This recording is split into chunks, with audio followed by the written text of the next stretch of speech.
এবার আমরা visual studio কোডে আমরা কিছু সেটিংস ইনস্টল করব বা কিছু অ্যাড-ইন ইনস্টল করব। এই জন্য সার্চ বারে আমরা লিখতেছি ভিএস কোড, লিখলে ভিজুয়াল স্টুডিও কোড চলে আসবে। এখানে ক্লিক করলে ভিজুয়াল স্টুডিও কোডটা আমাদের সামনে ওপেন হবে এবং এরপর আমাদের যে কাজ হবে, এখানে অনেকগুলো আইকন আছে, তার মধ্যে একটা আইকন হচ্ছে এক্সটেনশনস।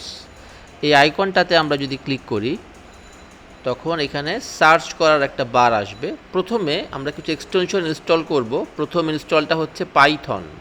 তাহলে আমরা এই সার্চ বারে লিখতেছি PYTHON পাইথন। পাইথন লিখলে এখানে পাইথনের মাইক্রোসফটের পাইথনের একটা অ্যাড-ইন আমরা এখানে দেখতে পাচ্ছি এক্সটেনশন। এখানে ক্লিক করলে এই পাইথন এক্সটেনশনটা আমাদের সামনে আসবে। আমরা দেখতে পাচ্ছি এটা মাইক্রোসফটের এবং এটা অলরেডি ইনস্টল করা আছে, অর্থাৎ যদি ইনস্টল করা না থাকতো এখানে ইনস্টল বাটন থাকতো, আমরা ইনস্টলে ক্লিক করলে এটা ইনস্টল হয়ে যেত। তবে আমাদের এই ক্ষেত্রে এটা যেহেতু ডিসেবল বাটন দেখাচ্ছে, তার মানে এটা অলরেডি ইনস্টল অবস্থায় আছে। তো পাইথন এক্সটেনশনটা ইনস্টল করার পরে আমাদের পরবর্তী যে ইনস্টল করতে হবে সেটা হচ্ছে পাইল্যান্স। PYLANCE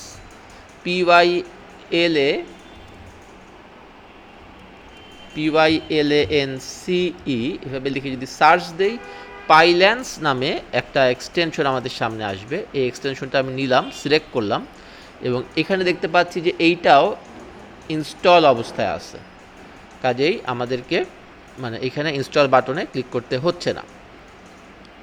এরপর আমাদের আরও একটা কাজ করতে হবে, সেটা হচ্ছে যে আমরা কোড রানার নামে একটা এক্সটেনশন ইনস্টল করব। তাহলে আমি কোড রানার লিখে সার্চ দিলাম, কোড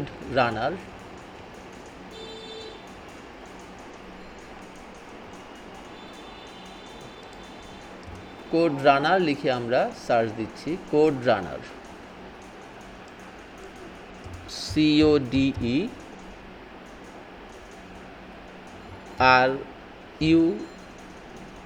CODERUNN। এই যে কোড রানার চলে আসছে। এই কোড রানার আসার পর এটাতে আমরা সিলেক্ট করলাম।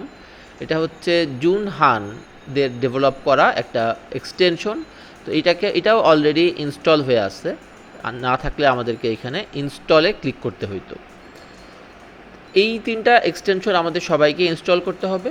এরপরে যে এক্সটেনশনটা আমরা ইনস্টল করব সেটা অপশনাল।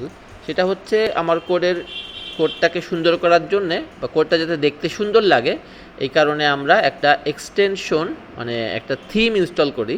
সেটা হচ্ছে আমি যে থিমটা ইনস্টল করতেছি সেটা হচ্ছে উইন্টার ইজ কামিং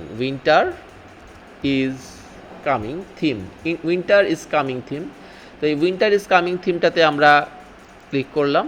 ক্লিক করার পরে আমরা এখানে ইনস্টল পাচ্ছি, তো ইনস্টলে আমরা ক্লিক করব। ক্লিক করলে উইন্টার ইজ কামিং থিমটা ইনস্টল হচ্ছে, আমরা দেখতে পাচ্ছি ইনস্টলিং লেখা আছে এবং এখানে চলে আসছে winter is coming dark blue. এই ডার্ক ব্লুটাই আমি অ্যাকসেপ্ট করলাম, ডার্ক ব্লু। তাহলে ডার্ক ব্লু এক্সটেনশনটা আমরা ইনস্টল হয়ে গেছে। এটা জাস্ট আমার কোডটা যাতে সুন্দর লাগে এই কারণে আমরা একটা থিম ইনস্টল করে নিতে পারি। আমরা চাইলে অন্য কোনো থিমও ইনস্টল করতে পারি, এটা যার সম্পূর্ণ নিজের ব্যাপার। তো এই যে হচ্ছে আমাদের আমরা এক্সটেনশনগুলো ইনস্টল করলাম, আমাদের ভিএস কোড এখন ব্যবহারের জন্য প্রস্তুত। আমরা পাইথন ইনস্টল করছি, ভিএস কোড ইনস্টল করছি এবং আমরা ভিএস কোডের বিভিন্ন এক্সটেনশন ইনস্টল করছি। এরপরে আমরা ইনশাল্লাহ পাইথন প্রোগ্রামিংটা শুরু করব।